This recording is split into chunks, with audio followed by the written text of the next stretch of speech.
صرف امیر مردوں کے پیچھے بھاگتی ہیں، کیونکہ وہ ہمیشہ یہی کہتا تھا کہ عورتوں کو تو صرف پیسہ ہی چاہیے ہوتا ہے۔ میں اپنے عورت ہونے کے وجود کی حفاظت کرنا چاہتی تھی، میں بچانا چاہتی تھی خود کو، بتانا چاہتی تھی کہ ساری عورتیں ایک جیسی نہیں ہوتی، چاہے اس میں خود بھی کیوں نہ خار ہو جاتی۔ میں نے کہا کہ تم نے جھوٹ بولا کیونکہ تم مجھ سے محبت کرتے ہو، میں نے تمہیں معاف کر دیا، میں تم سے شادی بھی کر لوں گی، لیکن وعدہ کرو کہ اپنے حالات بدلنے کے لیے محنت کرو گے، کوشش کرو گے، ہم دونوں مل کے کچھ نہ کچھ کریں گے۔ اس نے کہا کہ کون نہیں بدلنا چاہتا، کون ساری زندگی غریب رہنا چاہتا ہے، بے شک ایسا ہی کریں گے۔ میں بڑی پریشان تھی، اگر اس سے طلاق لے لیتی تو مجھ پر طلاق کا دبا لگ جاتا، اور اگر طلاق لے بھی لیتی تو اس سے دور کیسے رہ سکتی تھی؟ مجھے واقعی اس سے محبت ہو گئی تھی اور اس کو مجھ سے، لیکن بیچ میں یہ جو اتنی ساری باتیں تھیں یہ ساری ہی پریشانی والی تھی، کوئی اچھی بات نہیں تھی۔ امی کہتی تھی کہ آج کل تو ان لوگوں کا بھی گزارا نہیں ہوتا جو مہینے کے 30-40 ہزار روپے کماتے ہیں، اور تمہارا شوہر تو محنت مزدوری کا کام کرتا ہے، اس کا یہ جو سارا حسن ہے نا یہ بھی 2-3 سال میں ختم ہو جائے گا، پھر تم بیٹھی رہنا۔ میرے گھر والے تو مجھے ہی باتیں سناتے تھے کیونکہ میں نے اس کو پسند کیا تھا، اس وقت ان کو سب کچھ ٹھیک لگا تھا، لیکن اب وہ مجھے دن رات باتیں سنا رہے تھے، ٹارچر کر رہے تھے۔ میرے پاس اور کوئی راستہ نہیں تھا، میں نے شہزاد سے کہا کہ وہ جلدی جلدی مجھے رخصت کروا کے لے جائے، بس جو ہے جیسا ہے وہی میرے لیے سب کچھ ہے۔ دل میں ایک امید تھی کہ مل بانٹ کر کچھ نہ کچھ کر لیں گے اور سب کچھ ٹھیک ہو جائے گا۔ میں اس کے گھر آ گئی، لیکن یہاں آ کر پتہ چلا کہ واقعی سب کچھ خراب تھا۔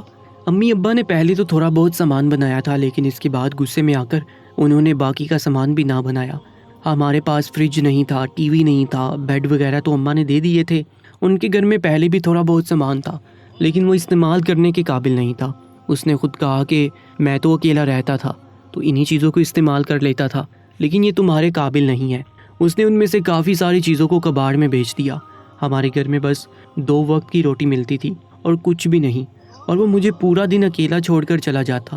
ایک دن میں صابن لینے گئی تو صابن کی دکان پر لکھا تھا کہ قرآن اندازی میں شامل ہو جائیں اور حج و عمرے کی سعادت حاصل کریں۔ مجھے ہمیشہ سے ہی حج و عمرہ کرنے کا بہت زیادہ شوق تھا۔ اللہ کا گھر دیکھنے کا کس کو شوق نہیں ہوتا، تو مجھے بھی تھا۔ میں نے تو یہی سوچا کہ میں بہت زیادہ امیر ہو جاؤں گی، میرے پاس پیسوں کی کمی نہیں ہوگی، کسی ایسے آدمی سے شادی کروں گی جس کے پاس بہت سارے پیسے ہوں گے اور ہم ہر سال حج یا عمرہ کرنے کے لیے جائیں گے۔ لیکن یہاں پر تو 2 وقت کی روٹی بھی نہ ملتی تھی، تو اللہ کا گھر کیسے دیکھ پاتی۔ میں نے وہ صابن خرید لیا اور اس میں جیسا جو لکھا تھا وہ لکھ کے بیچ دیا۔ اسی طرح میں انہی ساری چیزوں میں مصروف رہتی تھی، کبھی کسی صرف کا اشتہار دیکھتی تو کبھی کسی صابن کا، کسی تیل کا، جو بھی طریقہ کار وہ بتاتے میں پورا کر کے بیچ دیتی تھی۔ کبھی اخباروں میں سے اشتہار کاٹ رہی ہوتی تھی تو کبھی کچھ کر رہی ہوتی تھی۔ مجھے بس امیر ہونا تھا۔ لاٹری کے ٹکٹ بھی لیے تھے۔ میرا شوہر مجھے میرے اپنے خرچے کے لیے تھوڑے بہت پیسے دیتا۔ یہ بات اچھی تھی کہ وہ بہت اچھا انسان تھا، مجھ سے بہت محبت کرتا تھا، محبت بہت تھی ہمارے اندر۔ اس کو احساس تھا کہ اس نے مجھے خرچہ دینا ہے، اگر 200 بھی کماتا تو اس میں سے 100 روپیہ وہ مجھے دیتا۔ جو بھی پیسے میں نے جمع کیے تھے ایک دن جا کے لاٹری کے ٹکٹ لے آئی، لیکن لاٹری نہیں نکلی۔ میرے شوہر نے مجھے بہت ڈانٹا اور اس نے کہا کہ یہ پیسے میں نے تمہیں دیے تھے کہ تم اپنے لیے کوئی چیز لے لو، اپنی ایسی چیزیں جو تمہاری ضرورت کی ہوں، یا کچھ کھا پی لیا کرو، لیکن تم نے تو سارے پیسے ہی ختم کر دیے، اور دیکھو ہوا بھی کچھ نہیں۔ مجھے بھی بڑا افسوس ہوا، میں پوری رات بیٹھ کے روتی رہی، سوچا تھا کہ دوبارہ نہیں کروں گی، لیکن امیر ہونے کی خواہش اور اللہ کا گھر دیکھنے کی خواہش نے مجھے پاگل کر رکھا تھا۔ میں کہتی تھی کہ میرے پاس دنیا کی ہر سہولت ہو، میں ان لوگوں کی طرح بننا چاہتی تھی جو باہر کے ملک کے ٹور کرتے ہیں اور جن کے بڑے بڑے کاروبار ہوتے ہیں، لیکن ایسا کبھی بھی نہیں ہو سکتا تھا۔ اب تو میں اپنے شوہر سے لڑائی جھگڑا بھی کرتی تھی، وہ بیچارہ خاموش ہو جاتا۔ وہ کہتا تھا کہ میرے پاس تو مجھے دینے کے لیے صرف محبت ہے، اگر یہ بھی تمہیں نہیں چاہیے تو میں کچھ نہیں کر سکتا۔ میں نے شہزاد کو کہا تھا کہ وہ کچھ نہ کچھ کرے گا، ہم اپنے حالات بدلنے کی کوشش کریں گے، لیکن کچھ نہیں ہو رہا تھا۔ لیکن جتنا بھی ہم زیادہ پیسہ کمانے کی کوشش کرتے، اتنی اس ملک میں مہنگائی بڑھتی چلی جا رہی تھی اور ہم وہیں پر واپس آ جاتے تھے۔ تھوڑے بہت پیسے جمع ہوتے تھے تو وہ بھی خرچ ہو جاتے۔ جب انسان خوش نہیں ہوتا، پریشان ہوتا ہے، جو چاہتا ہے اسے سکون مل نہیں رہا ہوتا، تو پھر اس کی طبیعت بھی خراب رہنے لگتی ہے، اور میری طبیعت بھی خراب رہنے لگی تھی۔ میں بہت زیادہ بیمار رہنے لگی تھی، مجھے ہر روز کوئی نہ کوئی مسئلہ ہوتا اور پھر میری بیماری پر بھی پیسے لگ جاتے۔ مجھے بیمار دیکھ کر وہ پریشان ہو جاتا تھا، 1 منٹ بھی اکیلا نہیں رہتا تھا، فوراً سے کچھ نہ کچھ کرنے کی کوشش کرتا۔ یہ نہیں کہتا تھا کہ درد کی گولی کھا لو اور سب کچھ ٹھیک ہو جائے گا، بلکہ وہ کہتا تھا کہ میں تمہیں ڈاکٹر کے پاس لے جاتا ہوں، دوائی لے کر دیتا ہوں۔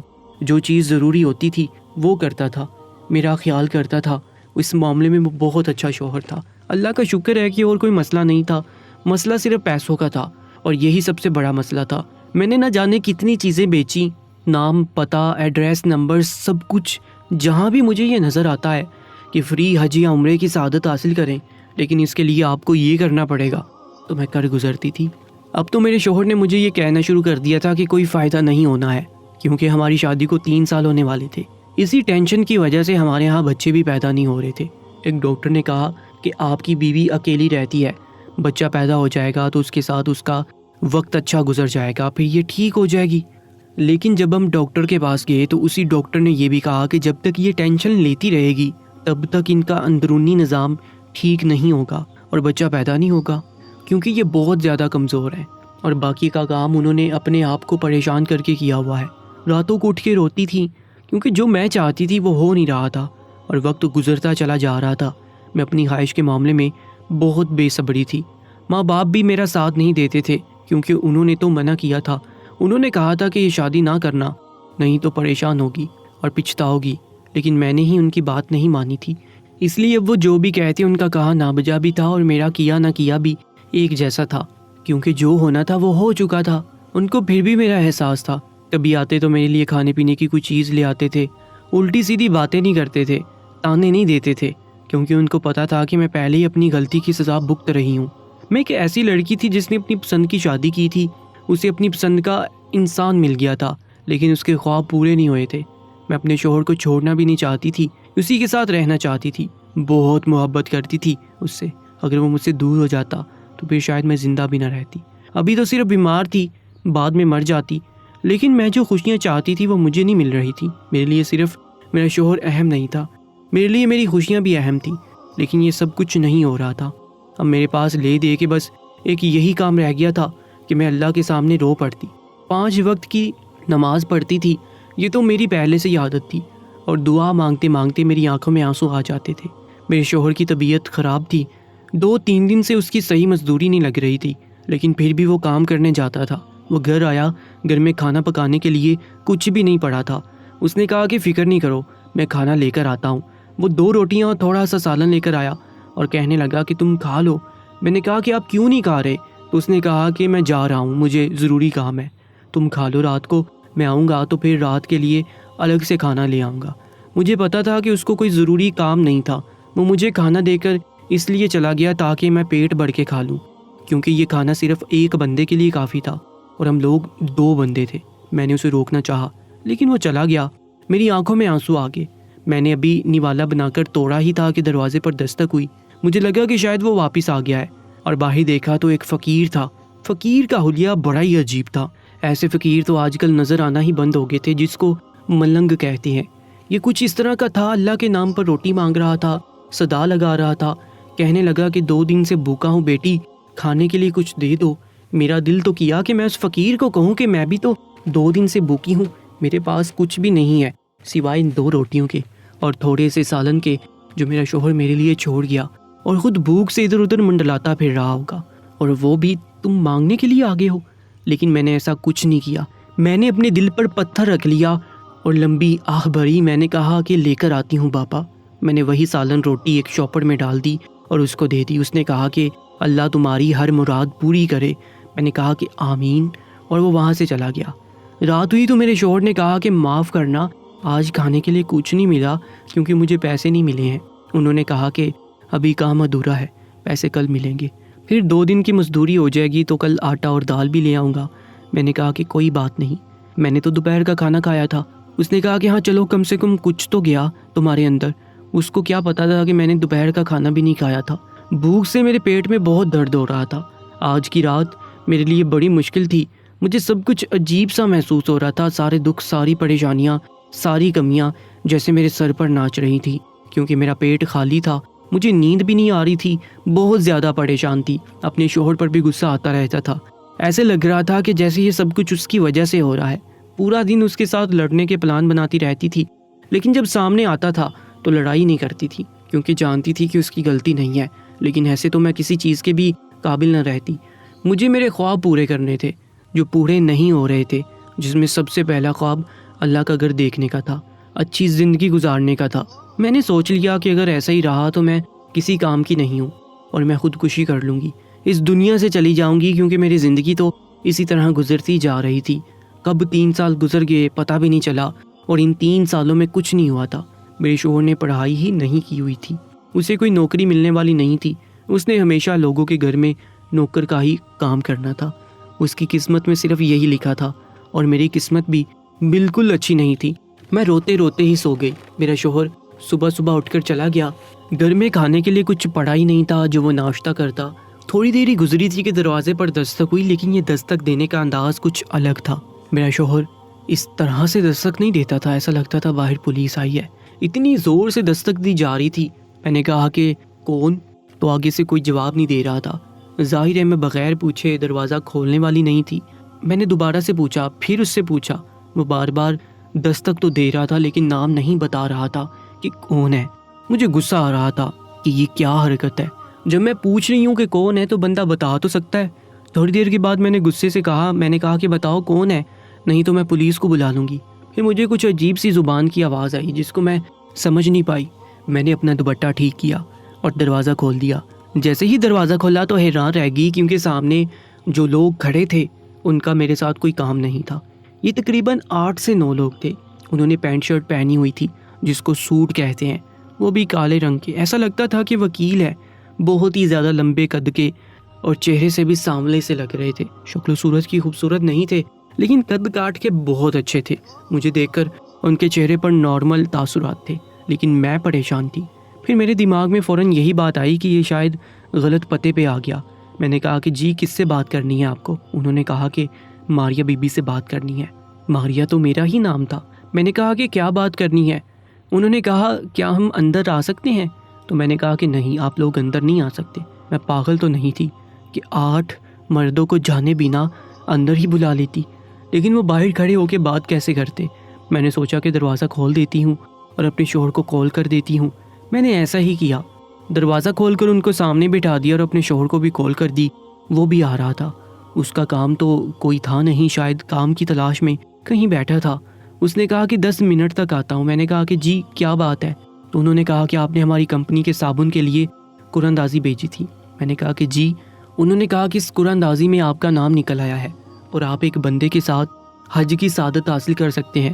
یہ سن کر میرے قدموں تلے سے زمین نکل گئی، میں حیران رہ گئی۔ میں نے کہا کہ کیا واقعی؟ انہوں نے کہا کہ بالکل، آپ کا نام قرآن اندازی میں نکلا ہے۔ اور جب انہوں نے اور کہا تھا میں حیران ہوئی۔ میں نے کہا اور کیا؟ میرے تو پہلے ہی خوشی سے ہاتھ کانپ رہے تھے، ایسا لگتا تھا کہ رو دوں گی لیکن رو نہیں رہی تھی کیونکہ ان کے سامنے رونا نہیں چاہتی تھی۔ تھوڑی دیر کے بعد میرا شوہر بھی وہاں پر آ گیا، وہ بھی حیران ہوا۔ میں نے اسے بتایا کہ میں نے کسی صابن پر پورا اندازی بھیجی تھی اور ہمارا ٹکٹ نکل آیا، ہم لوگ حج پر جانے والے ہیں۔ اس بات پر وہ بہت خوش ہو گیا، لیکن میں نے کہا کہ یہ لوگ کچھ اور بھی بتانا چاہتے ہیں، اور ہم دونوں میاں بیوی حیران تھے کہ انہوں نے کیا بات کرنی ہے۔ اور جب انہوں نے ہمیں وہ بات بتائی تو ہم حیران رہ گئے۔ انہوں نے کہا کہ ہماری صابن کی کمپنی پورے 74 سال پرانی ہے، اور آپ نے جو قرآن اندازی بھیجی اس کا نمبر بھی 74 تھا، اور ہمارے جو کمپنی کے مالک ہیں وہ بھی اپنی 74ویں سالگرہ منا رہے ہیں، اس لیے انہوں نے خوش ہو کر آپ لوگوں کے لیے ایک اسپیشل پیکیج کا اعلان کیا ہے۔ انہوں نے کہا ہے کہ اتفاق سے یہ جو بھی ہیں ان کو انعام دیا جائے، کیونکہ ہماری کمپنی کی سالگرہ اور ان کی سالگرہ ایک ساتھ ہی ہوتی ہے۔ وہ بہت ہی زیادہ اچھے انسان ہیں، انہوں نے کافی سارے حج عمرے کیے ہوئے ہیں۔ حج عمرہ پیکیج تو آپ لوگوں کا حق تھا، لیکن تحفے کے طور پر انہوں نے آپ کے لیے بہت ہی پیارے 10 مرلے والے گھر کا اعلان کیا ہے۔ جب ہم نے یہ سنا تو ہمارے قدموں تلے سے تو جیسے زمین ہی نکل گئی، ہم حیران رہ گئے، خوشی سے ہماری آنکھیں بھر آئیں، لیکن اگلے ہی پل یہ سوچنے لگے کہ اتنے بڑے گھر کا کیا کریں گے، کس طرح سے اس کو چلائیں گے اور اس کو کیسے سنبھالیں گے، اور کیا اتنے بڑے گھر میں بھوکے بیٹھیں گے۔ میں نے یہ بات بھی ان لوگوں کو بتا دی تو انہوں نے کہا کہ آپ فکر نہیں کریں، آپ کے شوہر کی نوکری کا انتظام ہم کریں گے۔ یہاں پر ان کے صابن کی جو فیکٹری تھی وہاں پر انہوں نے میرے شوہر کو سپرویژن پر رکھ لیا۔ میرے شوہر نے صرف دیکھنا تھا کہ مزدور ٹھیک سے کام کر رہے ہیں یا نہیں۔ اس کی اچھی خاصی تنخواہ تھی، یوں بیٹھے بٹھائے ہمیں گھر بھی مل گیا، میرے شوہر کو اچھی نوکری بھی مل گئی، اور ہم لوگوں نے اللہ کا گھر بھی دیکھ لیا۔ میں اتنی زیادہ پریشان بیٹھی تھی کہ خودکشی کرنے کا ارادہ کر رہی تھی۔ میرے صبر کا پیمانہ لبریز ہو چکا تھا۔ کہتے ہیں کہ جب ایسا ہوتا ہے تو پھر اللہ آپ کے لیے کوئی ایسا دروازہ کھول دیتا ہے جس کا آپ نے تصور بھی نہیں کیا ہوتا۔ میرے ساتھ بھی ایسا ہی ہوا تھا۔ مجھے ایسا لگا کہ سب کچھ ختم ہو گیا، ساری امیدیں ختم ہو گئیں، اور تب میرے ساتھ اتنا اچھا معاملہ ہو گیا۔ اللہ نے اتنا بڑا کرم کر دیا، پتہ نہیں کون سی نیکی کی تھی جس کا صلہ ملا۔ ہم لوگوں کو ابھی بھی یقین نہیں آ رہا تھا، ایسا لگتا تھا کہ کوئی خواب تھا۔ جو خواہشات میرے دل میں تھی ساری ایک ساتھ ہی پوری ہوگی۔ وہ لوگ ہمارے پاس آئے، انہوں نے ہمیں گھر دکھایا اور ایک ہفتے کے اندر اندر ہی گھر ہمارے حوالے کر دیا۔ اس کے بعد ہم لوگ حج پر گئے جو کہ پوری طرح سے پیڈ تھا۔ انہوں نے کہا کہ آپ شاپنگ بھی کر سکتے ہیں اور آپ کا کھانا پینا سب کچھ ہمارے ذمہ ہے۔ وہاں پہ ہم اس آدمی سے بھی ملے تھے، بہت اچھا آدمی لگ رہا تھا۔ ہم نے اس کا شکریہ ادا کیا، وہ بھی خوش ہوا کہ اس نے جو کچھ بھی کیا ایسے لوگوں تک پہنچانا جن کو واقعی اس کی ضرورت تھی۔ اس نے اپنی طرف سے صدقہ ہی کیا تھا، زکوٰۃ ہی نکالی تھی، لیکن واقعی ہمیں ضرورت تھی۔ اس کے بعد ہم واپس آئے، ہمارے دل و دماغ پوری طرح پرسکون تھے۔ میرا وہ خواب بھی سچ ہو گیا جو میں نے سوچا تھا کہ میں اپنے محبوب شوہر کا ہاتھ پکڑ کے اللہ کا گھر دیکھنے جاؤں گی۔ اللہ نے میرا یہ خواب بھی پورا کر دیا۔ واپس آئے تو گھر کو سجانے میں کافی ٹائم لگا، پھر رشتہ داروں کو بھی بلایا۔ سب حیران تھے، ہمارے اوپر سوچ رہے تھے کہ کیسے ہو گیا یہ سب کچھ، ان لوگوں نے بھی ایسا کیا کر ڈالا۔ لیکن اتنے بڑے بڑے کام اللہ کی مرضی کے بغیر تو نہیں ہوتے۔ جو کچھ بھی ہو اللہ کی مرضی کی وجہ سے ہی ہوا تھا۔ اسی نے ہمیں اپنا گھر دیکھنے کے لیے بلایا تھا، ورنہ بڑے بڑے امیر لوگ ہوتے ہیں، لاکھوں کروڑوں کے خزانے ہوتے ہیں ان کے پاس، لیکن وہ جا نہیں پاتے ہیں۔ اب میری زندگی میں سب کچھ ٹھیک ہے، میں بہت خوش ہوں اور پرسکون ہوں، اور مجھے کسی بات سے کوئی مسئلہ نہیں ہے۔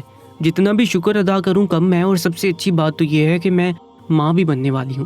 ڈاکٹر نے یہ کہا تھا کہ جب تک آپ خود کو پرسکون نہیں کریں گی تب تک کچھ ہونے والا نہیں ہے، لیکن جیسے ہی میرا دل اور میرا دماغ پرسکون ہو گیا، اللہ نے مجھ پر کرم کر دیا اور میں نے سب کچھ پا لیا۔ اللہ اکبر۔ دوستو، ایسے ہی سچی واقعات اور کہانیوں کے لیے ہمارے چینل کو سبسکرائب کر لیجیے گا۔ انشاءاللہ ملاقات ہوگی ایسی ہی ایک سچی کہانی کے ساتھ۔ اپنا اور اپنے دوست احباب کا بہت زیادہ خیال رکھا کریں۔ مجھے دیجیے اجازت، اللہ نگہبان۔